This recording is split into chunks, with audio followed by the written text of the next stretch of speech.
Mes frères et sœurs, aujourd'hui, je veux vous parler d'un thème essentiel dans notre foi, le pardon. Le pardon est l'acte le plus difficile, mais aussi le plus libérateur. Jésus nous a enseigné que pardonner, c'est faire preuve d'une grande force. Mais pourquoi est-il si difficile de pardonner? Pourquoi ressentons-nous cette résistance en nous, alors même que nous savons que pardonner est la clé de la paix intérieure? Le pardon ne signifie pas oublier ou minimiser la douleur qui nous a été infligée. Il ne s'agit pas de justifier le mal, mais de se libérer du fardeau de la haine et du ressentiment. En pardonnant, nous permettons à la lumière de Dieu de briller en nous, de guérir nos cœurs, et de restaurer nos âmes. Je sais que certains d'entre vous portent en eux des blessures profondes, des trahisons qui semblent impardonnables. Mais rappelez-vous, mes amis, que le pardon est un don que nous nous faisons à nous-mêmes. En pardonnant, nous choisissons de ne plus être prisonniers de notre colère. Nous choisissons la paix. Puisse Dieu nous donner la force de pardonner, comme il nous a pardonné. Amen. Bonjour à tous. Je m'appelle Élise, et je suis ici pour partager avec vous une histoire qui m'a conduite là où je suis aujourd'hui. Il fut un temps où j'étais une femme riche, prospère, entourée de tout le confort matériel que l'on peut imaginer.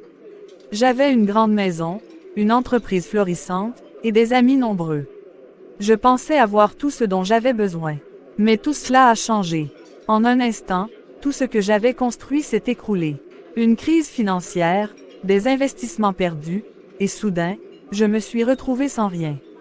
Mes biens, ma maison, mes amis, tout a disparu. J'étais seule, sans ressources, sans espoir. Dans ma détresse, j'ai cherché un sens à ce qui m'arrivait. C'est alors que j'ai franchi la porte de cette église, désespérée, sans savoir ce que j'allais y trouver. Mais ce jour-là, j'ai trouvé bien plus que ce que je cherchais. J'ai trouvé Dieu. Par la foi, j'ai découvert une nouvelle vie, une vie que je n'aurais jamais imaginée. Certes, je n'ai plus les richesses matérielles que j'avais autrefois, mais j'ai trouvé quelque chose de bien plus précieux. La paix intérieure, la joie de servir et d'aimer Dieu, et une communauté de personnes aimantes et bienveillantes. J'ai appris que la vraie richesse ne se mesure pas à ce que l'on possède, mais à la profondeur de notre foi et à l'amour que nous partageons. Je suis plus heureuse aujourd'hui, dans cette simplicité, que je ne l'ai jamais été lorsque j'étais entourée de luxe. Dieu m'a montré que même dans les moments les plus sombres, il est là, prêt à nous guider vers une nouvelle lumière. Je souhaite à chacun d'entre vous de trouver cette paix, cette foi qui m'a sauvée. Peu importe ce que vous avez perdu ou à quel point la vie peut sembler difficile, sachez que Dieu est toujours là, prêt à vous accueillir et à vous guider. Bonsoir à tous. Mon nom est David, et je suis ici pour vous parler de mon cheminement, de l'obscurité vers la lumière. Avant de rencontrer le Christ, ma vie était un véritable chaos.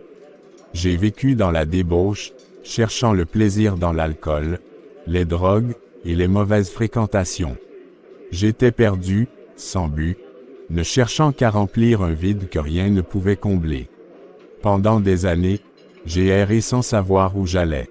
J'ai blessé des gens, j'ai trahi des amis, et j'ai déçu ma famille. Chaque matin, je me réveillais avec un poids de plus en plus lourd sur mes épaules, me demandant combien de temps encore je pourrais continuer ainsi. Puis, un jour, tout a changé. J'étais au fond du gouffre, sur le point de tout abandonner, quand quelqu'un m'a parlé de Jésus, de son amour, et de la rédemption qu'il offre. Pour la première fois, j'ai écouté. J'ai tendu la main vers cette lumière que je n'avais jamais cru possible pour moi. J'ai accepté Christ dans ma vie, et ce fut le début de ma transformation. Mais je ne vais pas vous mentir, le chemin n'a pas été facile. Même après avoir trouvé le Christ, mes vieux démons n'ont pas disparu du jour au lendemain. Ils me suivent, ils me tentent, ils essaient de me tirer en arrière. Chaque jour est un combat, une lutte pour rester sur le droit chemin. Mais je suis déterminé, je sais que Dieu est avec moi, qu'il me donne la force de résister, de continuer, même quand la tentation est forte. Je suis encore en chemin, je ne suis pas parfait, loin de là. Mais je sais que tant que je garde ma foi, tant que je continue à me tourner vers Dieu, Je peux surmonter n'importe quel obstacle. Je veux vous dire à tous qu'il n'y a pas de péché trop grand, pas de passé trop sombre que Dieu ne puisse racheter. Avec lui, tout est possible, même pour quelqu'un comme moi. Bonjour, mademoiselle, vous avez l'air bien chargée. Est-ce que je peux vous aider à porter votre panier? Oh, merci, c'est très aimable à vous, mais ça ira. Ce n'est pas si lourd. Je me suis simplement arrêté pour profiter un peu du calme de cette place. C'est un bel endroit pour se détendre. Je viens souvent ici quand j'ai besoin de réfléchir. Ce village a quelque chose de spécial, vous ne trouvez pas? Oui, c'est un endroit charmant, paisible. Je m'appelle Rachel, enchantée de faire votre connaissance. Enchanté, Rachel. Moi, c'est Lucas. Je suis un homme simple, j'habite dans ce village depuis toujours. J'aide par-ci par-là, je fais un peu de tout, rien de bien extraordinaire, mais ça me convient. Vous semblez apprécier cette vie tranquille. C'est rare de rencontrer des gens qui se contentent de peu. Beaucoup cherchent toujours plus, ailleurs. C'est vrai, mais j'ai appris que le bonheur ne se trouve pas dans les grandes choses ou dans la richesse. C'est dans les petits moments, les relations sincères, et la paix intérieure. C'est ce qui compte pour moi. Je crois que vous avez raison, Lucas. Peut-être que je pourrais apprendre beaucoup de cette simplicité que vous décrivez.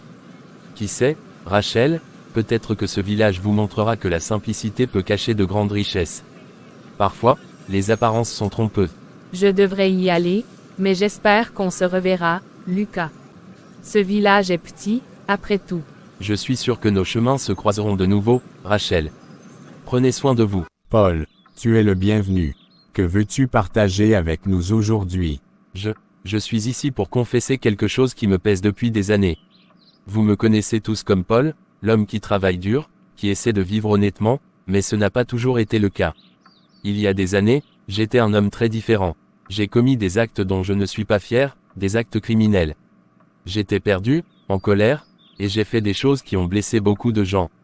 J'ai volé, j'ai trompé, et pire encore. Pendant longtemps, j'ai fui mes responsabilités, refusant de faire face aux conséquences de mes actes. Mais je ne peux plus fuir. Je ne peux plus me cacher derrière une vie bien rangée, faire semblant que ce passé n'existe pas. Chaque jour, je porte le poids de mes crimes, et il m'est devenu insupportable. C'est pourquoi je suis ici, devant vous tous, pour demander pardon. Pardon à Dieu, et pardon à ceux que j'ai blessés. Je sais que je ne mérite pas votre compassion, mais je vous demande simplement de prier pour moi, pour que je puisse trouver un chemin vers la rédemption. Tu as fait preuve d'un courage immense en venant ici aujourd'hui. La rédemption commence par la reconnaissance de nos erreurs. Dieu entend ton repentir, et ici, dans cette Église, nous croyons au pouvoir du pardon. Nous allons prier pour toi, pour que tu trouves la paix et la force de continuer sur le chemin que tu as choisi. Sophia, j'ai tout perdu. Mon mari, ma maison, même mon espoir. Je ne sais plus quoi faire. Marguerite, Dieu n'abandonne jamais ses enfants, même dans les moments les plus sombres. Je sais que tu traverses une épreuve difficile, mais la foi peut déplacer des montagnes. Ensemble, nous allons prier pour que Dieu te guide et t'apporte la paix. Seigneur Tout-Puissant, nous nous tournons vers toi en ce moment de désespoir. Tu connais les souffrances de Marguerite, tu sais ce qu'elle a enduré. Nous te prions humblement, Seigneur, d'apaiser son cœur, de lui montrer le chemin à suivre. Accorde-lui la force de continuer, et la foi de croire en ta bonté infinie. Donne-lui le réconfort dont elle a besoin, et ouvre les portes de ta providence. Merci, je sens que Dieu est avec moi, même dans cette épreuve. Je vais continuer à prier et garder la foi. N'oublie jamais, Marguerite, la foi et la prière sont nos plus grandes forces. Repose-toi dans la paix de Dieu, et il te montrera la voie. Bonjour, que puis-je vous servir aujourd'hui? Juste un café, s'il vous plaît. Noir. Voilà, votre café. Je ne vous ai jamais vu ici avant, vous êtes nouveau dans le coin? Oui, je viens d'arriver. Je suis ici pour trouver du travail, et peut-être aussi quelque chose de plus. Quelque chose de plus? Peut-être. Quelque chose de plus précieux que l'argent. La gentillesse, l'honnêteté, l'amour, qui sait? Vous avez l'air d'une bonne personne, si vous cherchez du travail, il y a toujours des petits boulots à faire ici. Et pour le reste, je crois que vous êtes sur la bonne voie. Et vous, Clara, vous semblez être une personne de bon cœur. Que cherchez-vous dans la vie? Oh, je ne cherche rien de spécial. Juste à vivre une vie honnête, entourée de bonnes personnes. Peut-être trouver quelqu'un avec qui partager tout ça, un jour. C'est une belle chose, j'espère que vous trouverez ce que vous cherchez. Merci, Lucas, et vous aussi. La vie peut être dure, mais il y a toujours de la place pour un peu de bonheur. Rachel, ma chère, qu'est-ce qui t'amène ici aujourd'hui?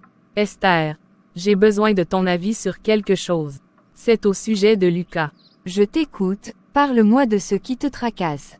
Je commence à avoir des sentiments pour lui, mais il y a quelque chose en lui que je n'arrive pas à comprendre.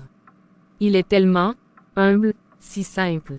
Il dit qu'il est pauvre, mais il y a quelque chose dans sa manière de parler et de se comporter qui me fait douter. J'ai peur qu'il ne soit pas celui qu'il prétend être. Parfois, ce qui semble les plus simples cache les plus grands secrets, mais ce n'est pas forcément une mauvaise chose.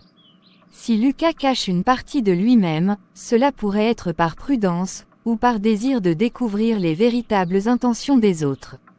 As-tu parlé de tes doutes avec lui? Non, je n'ose pas. Et si je le mettais mal à l'aise? Et si j'avais tort et qu'il pensait que je le juge? La base de toute relation, ma chère, c'est la communication. Si tu as des doutes, il vaut mieux en parler ouvertement et avec douceur. Demande-lui simplement ce qui le préoccupe, ce qui le pousse à vivre si modestement. Tu n'as pas besoin d'accuser, seulement d'écouter. Et souviens-toi, l'amour véritable se fonde sur la confiance et la compréhension. Tu as raison, Esther. Je dois lui parler, mais je dois aussi me préparer à ce qu'il me dise. Que faire si je découvre qu'il m'a menti, ou s'il n'est pas celui que je pensais? L'amour demande parfois du courage, Rachel. Si Lucas t'a menti, tu devras décider si son intention était de te protéger ou de te tromper. Ce qui compte, c'est ce que tu ressens au fond de toi. Suis ton cœur, mais n'oublie pas d'être aussi honnête avec toi-même que tu le seras avec lui. Tu mérites d'être aimé pour ce que tu es, tout comme lui. Merci, Esther. Je vais parler à Lucas. Je veux découvrir qui il est vraiment, et ce que nous pourrions être ensemble. Va, ma chère, et que Dieu te guide dans tes décisions. Mes chers amis, nous sommes réunis ce soir pour une veillée de prière. Nous prions pour les âmes en difficulté, pour ceux qui cherchent la paix, et pour ceux qui traversent des épreuves. Que nos prières montent vers le ciel comme un baume de réconfort pour tous ceux qui souffrent. Seigneur, entends nos prières. Nous te demandons de veiller sur ceux qui ont perdu leur chemin, sur ceux qui souffrent en silence, et sur ceux qui cherchent la lumière dans l'obscurité. Accorde-leur la force de persévérer, la foi pour continuer à croire, et la paix qui vient de ta présence. Seigneur, guide-moi sur le chemin de la vérité. Aide-moi à comprendre les autres comme je souhaite être compris. Pardonne mes erreurs, et montre-moi la voie vers l'amour véritable. Seigneur, aide Lucas à trouver ce qu'il cherche, et aide-moi à être une lumière pour lui. Que ton amour nous guide tous. Que notre chant réchauffe les cœurs et apaise les esprits. Seigneur, sois notre guide et notre réconfort. Eh bien, regarde qui voilà. David, l'homme pieux. Ça fait un bail, mon vieux. Je n'ai rien à te dire. J'ai quitté cette vie, et je ne reviendrai pas en arrière. Oh, viens donc, David. Ne sois pas si dur. Tu sais aussi bien que moi qu'on ne change pas vraiment. Cette vie, c'est dans notre sang. Tu te souviens des bons vieux jours. L'argent facile, les soirées interminables, le pouvoir. Ces jours-là sont révolus. Ce n'était qu'un mensonge, Vincent. Un poison qui détruit tout sur son passage. J'ai trouvé quelque chose de bien plus précieux. Tu penses vraiment pouvoir t'échapper. Qui es-tu en train de tromper ici, David? Ces gens de l'Église, ou toi-même, tu n'es pas différent de nous, et tu le sais. Peut-être que je ne suis pas parfait, et peut-être que je lutterai tous les jours pour rester sur ce chemin. Mais je préfère cette lutte à la facilité que tu proposes, Vincent. Dieu m'a donné une seconde chance, et je ne la gaspillerai pas. Pourquoi lutter? Il y a tellement de plaisir, de richesse à prendre. Tu pourrais tout avoir à nouveau, et bien plus encore. Ce que tu appelles plaisir et richesse, ce ne sont que des chaînes. Des chaînes qui m'ont lié pendant trop longtemps. Aujourd'hui, je suis libre. Si tu étais vraiment mon ami, tu me laisserais vivre cette liberté. Très bien, David, vis ta petite vie de saint, si c'est ce que tu veux. Mais ne pense pas que je t'oublierai. Un jour, tu auras besoin de moi à nouveau. Seigneur, donne-moi la force de résister.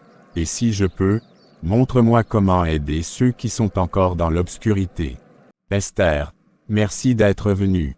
Je ne sais pas si je suis encore à la hauteur de ce ministère.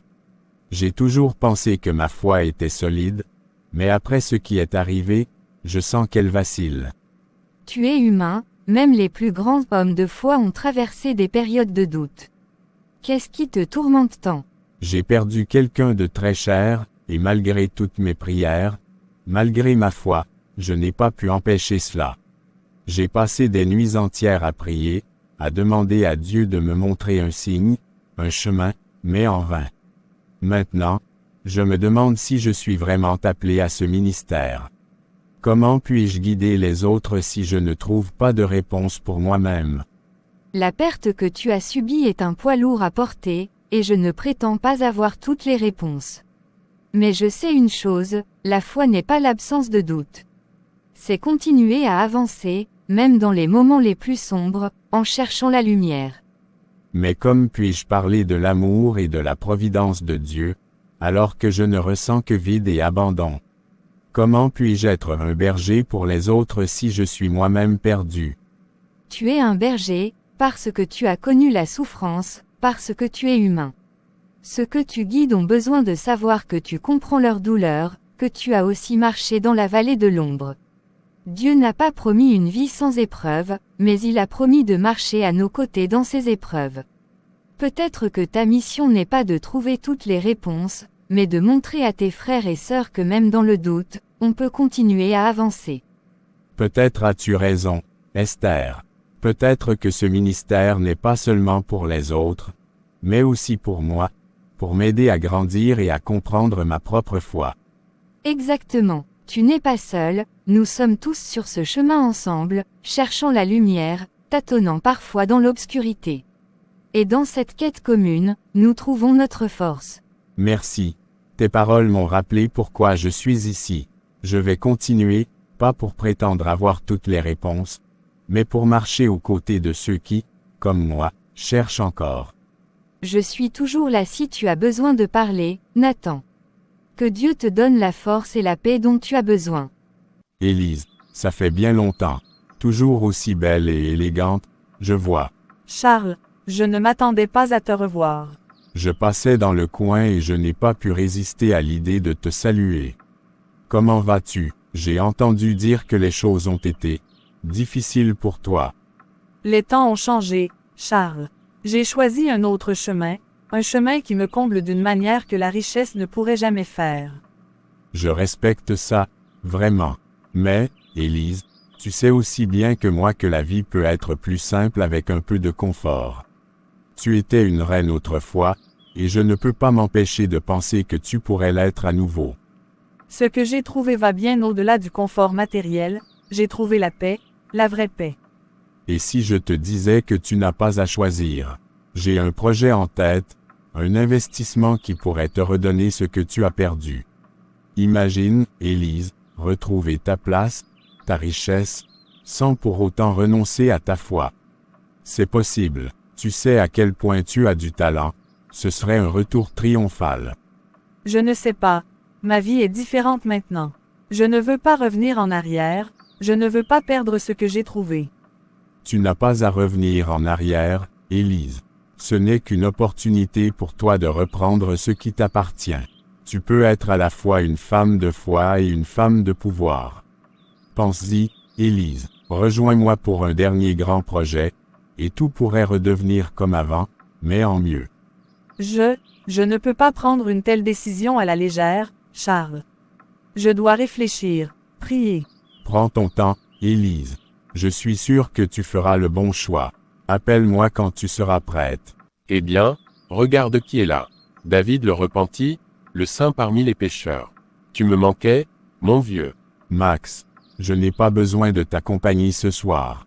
Et pourtant, te voilà, assis ici, avec un verre qui ne demande qu'à être bu. Allez, ne fais pas semblant. Je sais que tu te languis de l'ancienne vie. Les soirées, l'argent facile, les femmes, tout ce que tu as laissé derrière. Cette vie m'a presque détruit, Max. Je ne suis plus cet homme.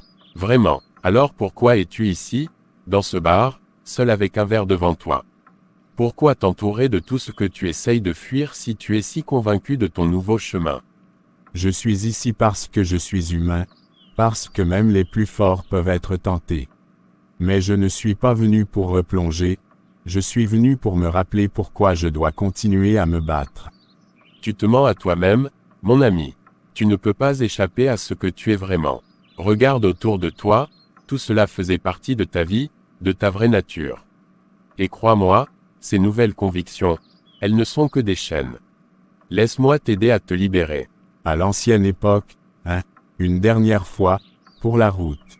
Non, ce n'est pas une vie libre que tu me proposes, c'est un retour à la prison. Une prison déguisée en liberté. J'ai trouvé quelque chose de bien plus précieux que tout ce que j'avais avant, et je ne vais pas le laisser filer. Tu es vraiment prêt à tourner le dos à tout ça. Pourquoi? Une vie monotone et pleine de restrictions. Je suis prêt à tourner le dos à tout ce qui m'éloigne de la lumière. Je ne suis plus ce que j'étais, et je ne te suivrai pas sur ce chemin. Je suis peut-être tenté, mais je ne suis pas faible. Je choisis la vie, Max, la vraie vie.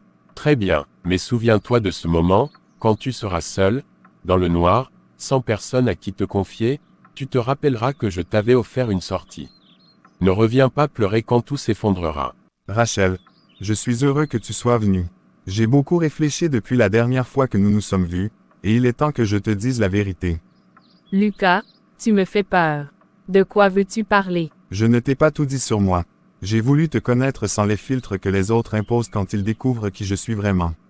Je voulais que tu vois la personne que je suis à l'intérieur, sans être influencé par mon statut ou mon argent. Qu'est-ce que tu veux dire? Je ne suis pas l'homme pauvre que tu penses connaître. En réalité, je suis issu d'une famille très riche. J'ai tout ce que je veux matériellement, mais je me sentais toujours seul, entouré de gens qui ne m'aimaient que pour ce que je possédais. Alors, j'ai décidé de me faire passer pour quelqu'un d'autre, pour tester les intentions des gens, pour voir qui m'aimerait pour qui je suis vraiment, pas pour ce que je possède. Tu m'as menti, tout ce temps, tu m'as fait croire que tu étais quelqu'un que tu n'étais pas. Je sais que c'était mal, et je m'en veux de t'avoir menti. Mais je n'ai jamais voulu te blesser, Rachel. Je voulais juste trouver quelqu'un qui m'aimerait pour moi, et pas pour ma fortune.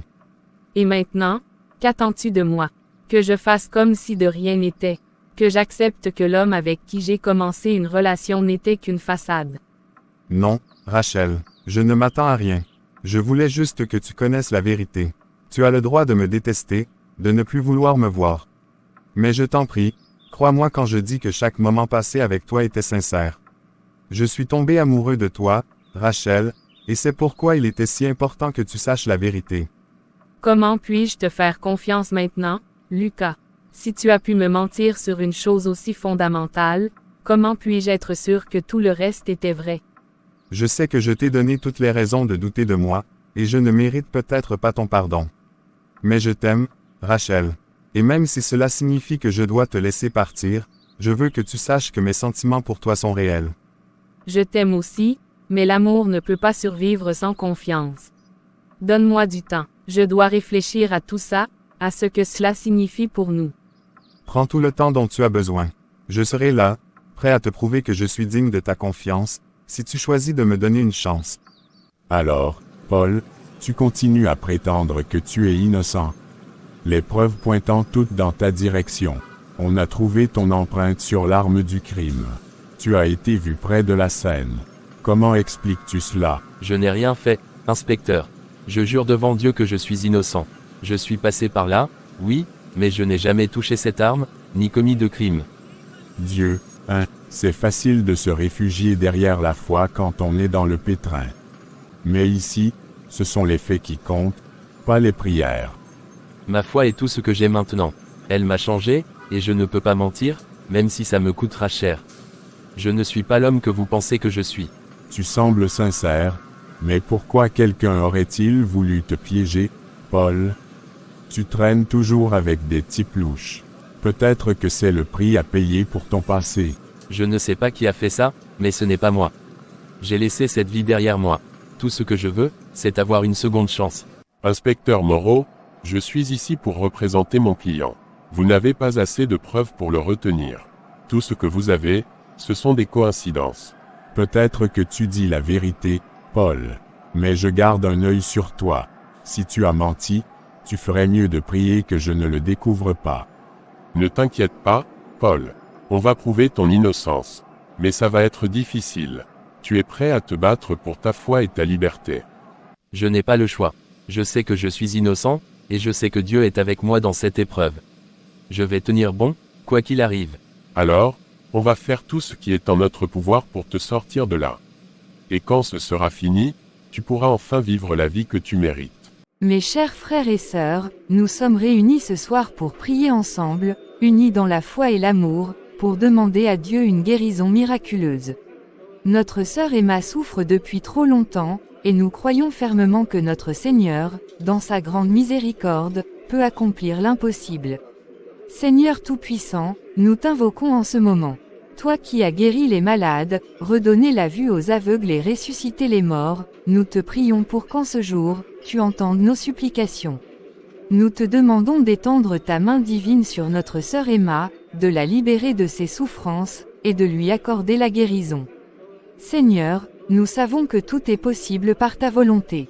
Si c'est ton désir, permets que ce miracle se réalise, non seulement pour Emma, mais pour que ta gloire soit manifestée parmi nous. Que ceux qui doutent voient ta puissance, et que ceux qui souffrent trouvent la paix en toi. Je sens quelque chose, une chaleur, une force en moi que je n'avais plus ressentie depuis des années.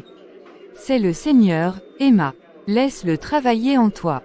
Aie confiance. Merci, Seigneur. Merci, Sophia. Je ne pensais pas que cela serait possible. Tout est possible pour celui qui croit. Dieu a entendu nos prières ce soir. Rendons grâce à Dieu pour ce miracle. Il nous montre à travers Emma que la foi peut déplacer des montagnes. Rachel, il y a quelque chose que je dois te dire. Quelque chose d'important, et je ne veux plus te mentir. Qu'est-ce qu'il y a, Lucas? Tu peux tout me dire. Je ne t'ai pas tout dit sur moi. Depuis le début, je t'ai laissé croire que j'étais quelqu'un que je ne suis pas vraiment. Je t'ai dit que j'étais pauvre, que je vivais au jour le jour, mais ce n'était pas la vérité. En réalité, je viens d'une famille riche, très riche même. Mais j'en ai eu assez que les gens ne me voient qu'à travers cette fortune. J'ai voulu rencontrer quelqu'un qui m'aimerait pour qui je suis vraiment, sans se laisser influencer par l'argent.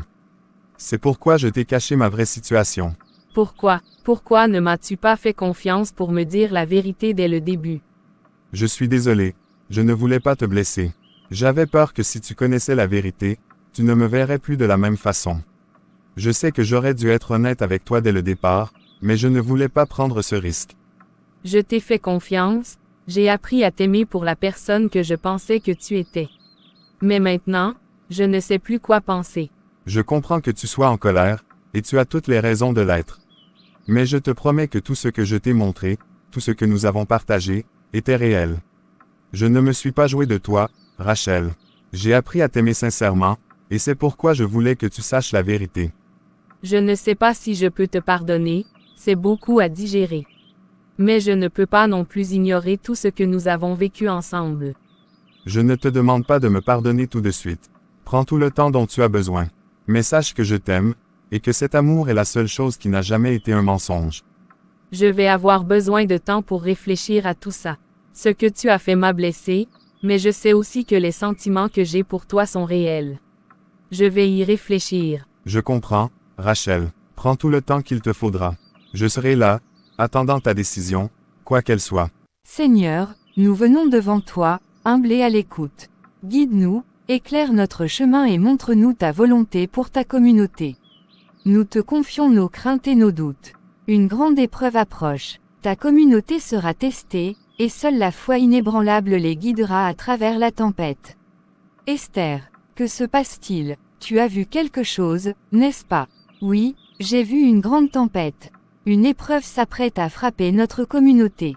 Les membres seront ébranlés, tentés de perdre leur foi. Certains seront désorientés, d'autres en proie à leurs vieux démons. Qu'allons-nous faire, Esther? Comment devons-nous nous préparer à cette épreuve? Nous devons prier, et garder notre foi intacte. La tempête sera forte, mais ceux qui resteront ancrés dans le Seigneur trouveront refuge.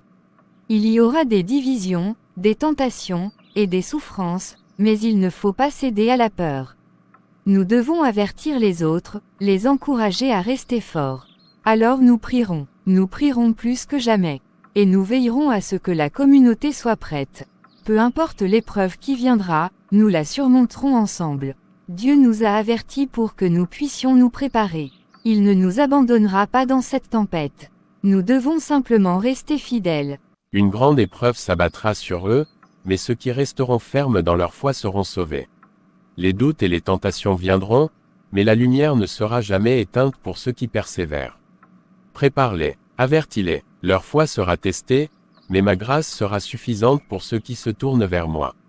Seigneur, nous t'écouterons, nous serons prêts. Chers frères et sœurs, nous sommes réunis aujourd'hui dans un moment de grande épreuve. Nous faisons face à une crise financière sévère qui menace non seulement notre Église, mais aussi notre capacité à soutenir notre communauté.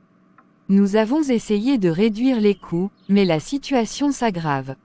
Nous devons trouver une solution, sinon nous risquons de perdre notre lieu de culte, et cela mettra en péril nos activités et notre soutien aux personnes dans le besoin. Je ne sais pas comment nous allons nous en sortir. Nous avons donné tout ce que nous pouvions, et il semble que ce ne soit jamais suffisant. Je comprends que la situation est difficile, mais nous devons rester unis. Peut-être que nous pouvons envisager des moyens créatifs pour lever des fonds ou trouver du soutien extérieur. Et si nous organisions des événements de charité? Peut-être des collectes de fonds ou des ventes de garage pour rassembler des fonds. Nous devons mobiliser nos ressources et faire appel à la communauté au sens large. C'est une bonne idée, Rachel. Mais nous devons également nous rappeler que cette crise est peut-être une épreuve que nous devons surmonter avec foi. Nous devons prier pour demander la guidance de Dieu et trouver des solutions ensemble. Nous devons aussi parler aux membres de la communauté et voir si d'autres peuvent aider ou offrir des dons supplémentaires. Peut-être qu'il y a des ressources que nous avons négligées. Nous devons nous rappeler que Dieu ne nous abandonne pas dans nos moments les plus difficiles. Notre foi doit rester notre guide. Nous allons organiser des réunions pour planifier des actions concrètes et continuer à prier pour obtenir des réponses. Que Dieu nous guide et nous donne la force nécessaire pour traverser cette épreuve. Nous devons rester unis et continuer à avancer avec espoir. Seigneur, nous venons devant toi ce soir, unis dans notre foi, pour te demander de préserver notre Église. Nous savons que tu es capable de grandes choses, et nous avons vu ta main dans nos vies auparavant. Mais aujourd'hui, nous faisons face à une épreuve qui semble trop grande pour nous seuls. Mes frères et sœurs, nous savons que notre Église est plus qu'un bâtiment. C'est un sanctuaire, un refuge où nous avons trouvé paix et réconfort, où nous avons vu des vies transformées par la grâce divine. Mais aujourd'hui, ce sanctuaire est menacé, et nous devons prier avec tout notre cœur pour sa préservation. De la communauté se lèvent, certains joignant leurs mains, d'autres se tenant par les épaules, formant une chaîne de prières qui traverse toute l'Église. Des prières montent en crescendo, chaque voix s'ajoutant à la suivante, créant une atmosphère vibrante d'espoir et de détermination.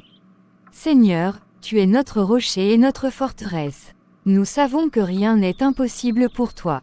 Que ta volonté soit faite, et que ta gloire soit manifestée à travers cette épreuve.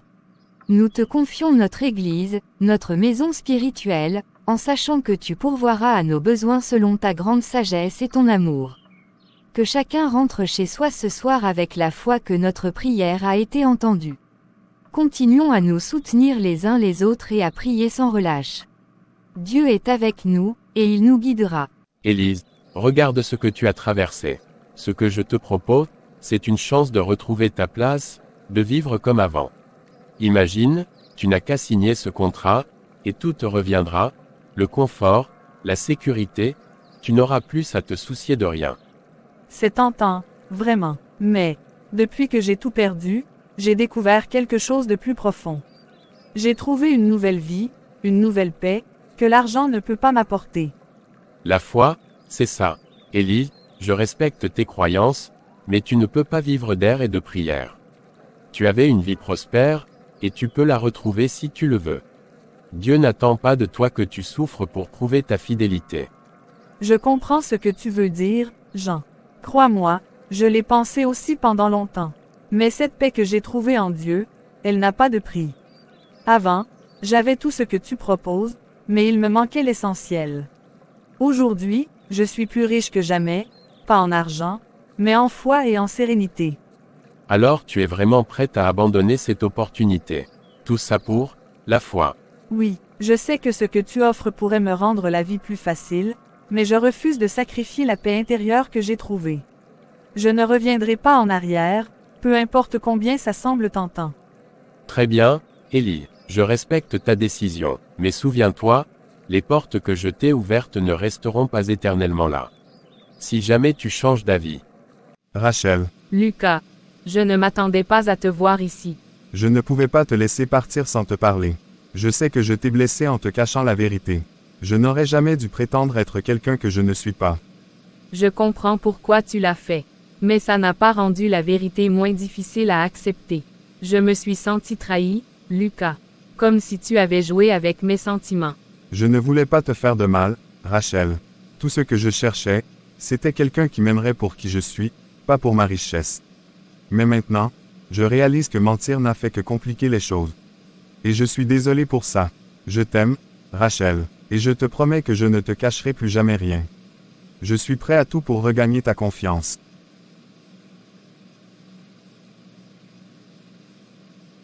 Je ne te mentirai pas. J'ai beaucoup réfléchi ces derniers jours. Et oui, je me suis senti blessé, mais je me rends compte que mon amour pour toi est plus fort que la douleur. Je te pardonne, Lucas. Merci, Rachel. Merci de me donner une autre chance.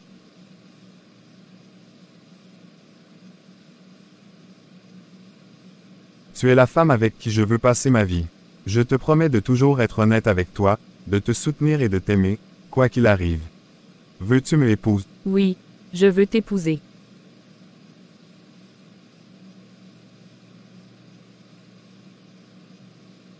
Avez-vous autre chose à ajouter avant que je rende ma décision? Votre honneur, comme vous l'avez vu dans les preuves soumises ce matin, il est maintenant clair que mon client, Paul, n'a rien à voir avec ce crime. Le véritable coupable a été identifié, et les fausses accusations portées contre Paul ne tiennent plus face aux faits. Je demande l'acquittement immédiat de mon client, car il est innocent. Après examen des nouvelles preuves et des témoignages, il est évident que Paul a été accusé à tort. En conséquence, je prononce l'acquittement de Paul de toutes les charges qui pesaient contre lui. L'audience est levée. C'est terminé, Paul, tu es libre. Dieu a entendu nos prières, Paul. Tu es enfin libre. Je n'aurais jamais traversé cette épreuve sans vous tous, et sans la force que Dieu m'a donnée. C'est ta foi qui t'a soutenu, Paul. Et aujourd'hui, tu as été justifié non seulement devant la loi, mais devant Dieu aussi. Dieu entend nos prières, mes frères et sœurs. Il entend les supplications de son peuple. Nous prions avec foi, croyant en sa puissance de guérison. Seigneur, je te supplie de poser ta main guérissante sur nom de la personne malade. Nous avons foi en ta miséricorde et en ta puissance. Toi seul peux accomplir ce miracle. Sophia, Nathan, j'ai des nouvelles. Qu'est-il arrivé? Est-ce à propos de nom de la personne malade? Je n'arrive pas à y croire moi-même, mais il est guéri. Les médecins ne comprennent pas ce qui s'est passé, mais ce matin, tous les signes de la maladie ont disparu. Merci, Seigneur. Merci pour ta grâce infinie. Dieu a répondu à nos prières. Sa puissance est sans limite, et aujourd'hui, nous en sommes témoins. Je savais que Dieu répondrait, mais je ne pensais pas que ce serait si vite. Sa fidélité est grande, et il entend chaque prière que nous lui adressons avec un cœur sincère. C'est un véritable miracle. La foi de Sophia et de tous ici a permis cette guérison. Mes frères et sœurs, nous avons tous des histoires, des parcours uniques qui nous façonnent. Aujourd'hui, l'un d'entre nous souhaite partager la vérité sur sa vie et son cheminement. Lucas, s'il te plaît, viens nous parler. Bonjour à tous. Je me tiens devant vous aujourd'hui pour vous dire la vérité sur qui je suis réellement. Pendant longtemps, je vous ai fait croire que j'étais un homme pauvre, sans ressources. Mais la vérité, c'est que je suis issu d'une famille aisée. J'ai caché ma véritable identité parce que je voulais comprendre les gens, découvrir qui m'accepterait pour ce que je suis, pas pour ce que j'ai. Je sais que c'était mal de mentir. J'avais peur que ma richesse devienne une barrière entre moi et les autres. Mais en faisant cela, j'ai manqué de respect à votre confiance. Je vous ai trompé, et pour cela, je suis vraiment désolé. La vérité, c'est que c'est ici, parmi vous, que j'ai trouvé ce que je cherchais. Pas dans l'argent, pas dans les possessions matérielles, mais dans la foi, l'amour et l'acceptation. C'est ici que j'ai trouvé ma place. Je vous demande pardon pour mon mensonge. Mais je vous promets qu'à partir de maintenant, je vivrai en toute vérité. Je veux faire partie de cette communauté, non pas pour ce que j'ai ou ce que je possède, mais pour qui je suis vraiment. Tu as fait un pas difficile aujourd'hui en révélant cette vérité. Nous sommes tous des pécheurs, mais ce qui compte, c'est la repentance et la volonté de changer. Aujourd'hui, nous voyons ton cœur, et c'est cela qui importe. Mes frères et sœurs, la grâce de Dieu est pour tous ceux qui reconnaissent leurs erreurs et cherchent à marcher dans la lumière. Lucas est l'un des nôtres, et je vous invite à l'accueillir pleinement. Je sais que certains d'entre vous pourraient être déçus, mais je veux que vous sachiez que j'aime Lucas pour qui il est, et non pour ce qu'il possède. Il a fait un choix courageux aujourd'hui, et je l'accepte pleinement. Lucas, nous avons tous fait des erreurs. Ta sincérité aujourd'hui montre que tu cherches à marcher dans la vérité. Tu as notre pardon. Merci. Merci à vous tous. Je ne mérite pas votre pardon, mais je ferai tout pour en être digne. Nous remercions Dieu pour cette leçon d'humilité et de rédemption. Que la grâce continue de nous guider dans nos relations les uns avec les autres. Seigneur, j'ai essayé, j'ai prêché, j'ai guidé, mais je sens que je me suis éloigné de toi. Pourquoi tout semble si vide? Je veux comprendre à nouveau. Je veux ressentir ta présence, comme avant. Aide-moi à voir. Nathan, puis-je entrer? Élise, bien sûr, entre. Je voulais juste te remercier pour tout ce que tu fais pour nous. Ton ministère m'a sauvé, tu sais. Je ne suis plus sûr de faire assez, ou même de faire les choses correctement. Ce que tu ressens est naturel. Nous avons tous nos moments de doute. Mais tu as toujours été un guide, même quand tu ne le réalises pas. Parfois, Dieu nous permet de traverser des déserts pour nous rappeler de notre dépendance à lui. Projet de paix, et non de malheur. Tu as raison, Élise. Peut-être que j'ai trop essayé de contrôler les choses par mes propres forces. Merci, tu m'as rappelé pourquoi je fais ce que je fais. Je dois juste lâcher prise et faire confiance à Dieu à nouveau. Il est toujours là pour toi, Nathan. Et nous avons besoin de toi. Merci, Seigneur, je suis prêt à continuer. Merci à tous d'être ici. Ce soir, nous devons montrer à quel point cette Église compte pour nous. Avec un peu de chance et beaucoup de générosité, nous pourrons lever les fonds nécessaires. J'ai préparé ces pièces uniques. J'espère qu'elles attireront l'attention des invités. Cette Église m'a tant donné, c'est un honneur de pouvoir aider. Je ne suis pas sûr de savoir comme m'y prendre pour convaincre les gens, mais je ferai de mon mieux. On ne peut pas laisser cet endroit disparaître. David, tu as changé, et c'est exactement ce que les gens doivent voir. Ton témoignage peut inspirer ceux qui ne voient pas encore l'importance de ce lieu.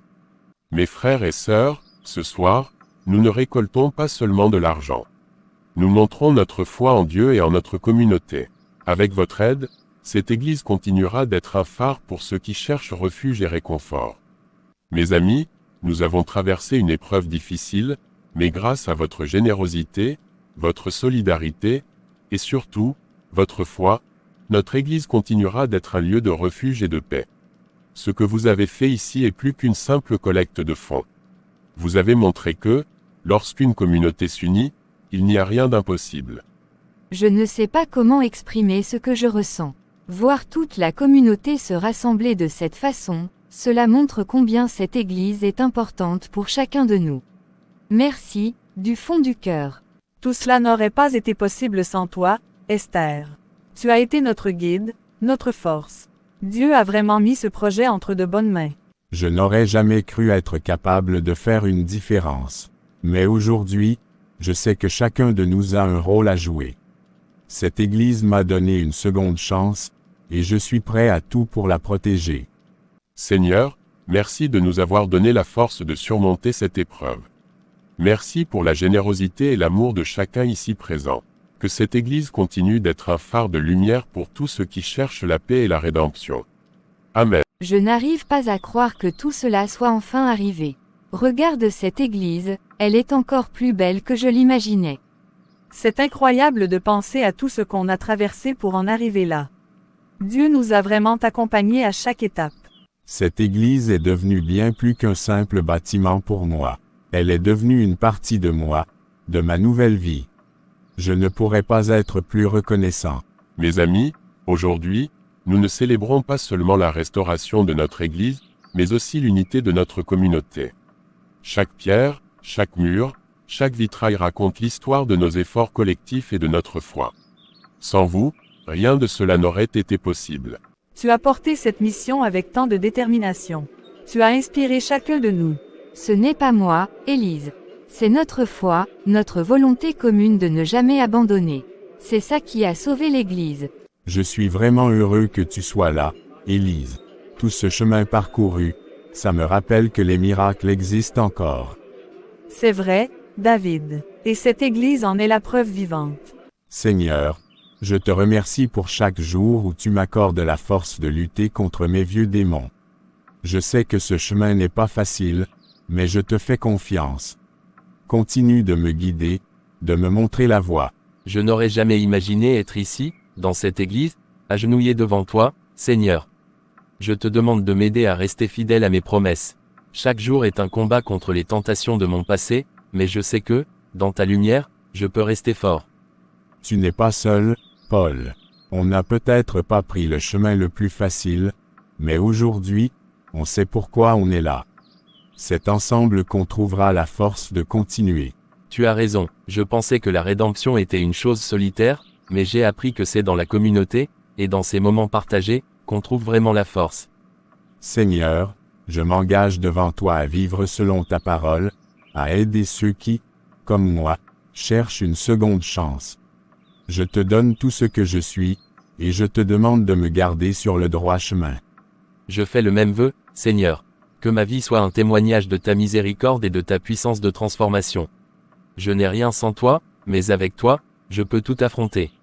Mes frères, la route sera longue, mais chaque prière, chaque engagement que vous prenez, vous rapproche un peu plus de la paix intérieure.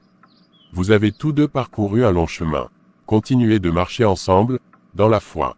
Tu sais, Élise, quand je pense à tout ce qu'on a traversé, je me rends compte à quel point ces épreuves nous ont changés, chacun de nous. Ça n'a pas été facile, mais je crois que ça nous a rendus plus forts. Oui, c'est vrai. Il y a des moments où je pensais que je n'y arriverais jamais. Quand j'ai tout perdu, je croyais que c'était la fin. Mais Dieu m'a montré que c'était en fait le début de quelque chose de nouveau. Cette Église, cette communauté, ils m'ont redonné espoir. C'est incroyable comme les épreuves peuvent nous pousser à revoir nos priorités. Quand j'ai vu la communauté se rassembler pour sauver l'Église, j'ai réalisé à quel point on avait besoin les uns des autres. C'était bien plus qu'une question d'argent. Exactement. Je crois que c'est ça la plus grande leçon. La foi n'est pas seulement un chemin personnel, c'est quelque chose qu'on partage avec les autres. Quand on est ensemble, on trouve une force qu'on ne soupçonnait même pas. Regarde-les, tous ces gens. Chacun d'eux a contribué à sa manière, et ensemble, ils ont accompli l'impossible. Ce que j'ai appris de tout ça, c'est que les obstacles, même les plus grands, ne sont pas insurmontables quand on a foi et qu'on est prêt à se battre. Je crois que cette épreuve m'a appris l'humilité. J'ai compris que je ne pouvais pas tout contrôler, et que parfois, il faut simplement faire confiance, même quand tout semble perdu. Je pensais que ma vie était finie, mais Dieu m'a montré que j'avais encore tant à accomplir. Et regarde où tu es aujourd'hui. Tu es une source d'inspiration pour tant de gens. Je sais que ça n'a pas été facile, mais tu as transformé ta douleur en quelque chose de magnifique. Toi aussi, Nathan, même si tu n'as pas été au centre de tout ça, tu as toujours été là. Je pense qu'on oublie parfois l'importance de ceux qui nous soutiennent discrètement, sans faire de bruit. Tu as été cette force silencieuse pour moi et pour beaucoup d'autres. Je n'ai fait que ce que je pouvais, Élise. Parfois, Il suffit d'être présent. Et je suis heureux d'avoir pu jouer ce rôle, même en arrière-plan. Je suis prête pour ce qui vient maintenant. Quelles que soient les prochaines épreuves, je sais que je ne suis pas seule, et que je trouverai toujours la force en Dieu et dans ceux qui m'entourent. Et quoi qu'il arrive, nous affronterons tout ensemble. Aujourd'hui, nous nous réunissons dans cette église, restaurée par vos mains et votre foi, pour célébrer l'amour de Rachel et Lucas. Leur union est le reflet de la force et de la résilience que nous avons tous partagé au cours de cette année. C'est un jour de bénédiction. Je n'aurais jamais imaginé que ce jour arriverait dans cette église. Il y a quelques mois encore, je croyais que tout était perdu, mais aujourd'hui, je réalise que Dieu avait un plan pour nous tous. Et ce plan, c'est toi, Rachel. C'est nous, ici, maintenant. Je te promets de marcher à tes côtés, de t'aimer et de te soutenir, peu importe ce que l'avenir nous réserve. Lucas, tu as été ma lumière dans les moments les plus sombres. Avec toi, je me sens complète. Je promets de toujours te respecter, te soutenir et de partager avec toi cette vie de foi et d'amour. Mes chers amis, ces vœux sont le reflet de la force de l'amour et de la foi. Ensemble, Rachel et Lucas ont traversé des épreuves, tout comme cette communauté. Mais aujourd'hui, nous célébrons non seulement leur union, mais aussi l'espoir et le renouveau. Amen. Par les pouvoirs qui me sont conférés et par la bénédiction de Dieu, je vous déclare mari et femme. Que votre amour continue de grandir et d'être une lumière pour tous ceux qui vous entourent. Amen. Amen. Tu es magnifique, ma chère. Je suis tellement heureuse pour toi. Merci, Élise. Cette église et cette communauté sont une partie de nous maintenant. Je ne peux pas imaginer une meilleure façon de commencer cette nouvelle vie. Félicitations, mon frère. Que Dieu bénisse votre union. Merci, David. Je suis honoré d'avoir tout le soutien de cette communauté. Mes frères et sœurs, aujourd'hui est un jour de joie. Nous sommes ici, dans cette église que nous avons restaurée non seulement avec nos mains, mais avec nos cœurs et notre foi. Ce n'est pas seulement un bâtiment que nous avons sauvé, mais une communauté que nous avons renforcée. Amen. Nous avons traversé des moments difficiles, des doutes, des défis. Mais Dieu a été avec nous à chaque étape. Il nous a montré que lorsque nous nous rassemblons dans la foi, rien n'est impossible. Je n'étais pas toujours sur ce chemin.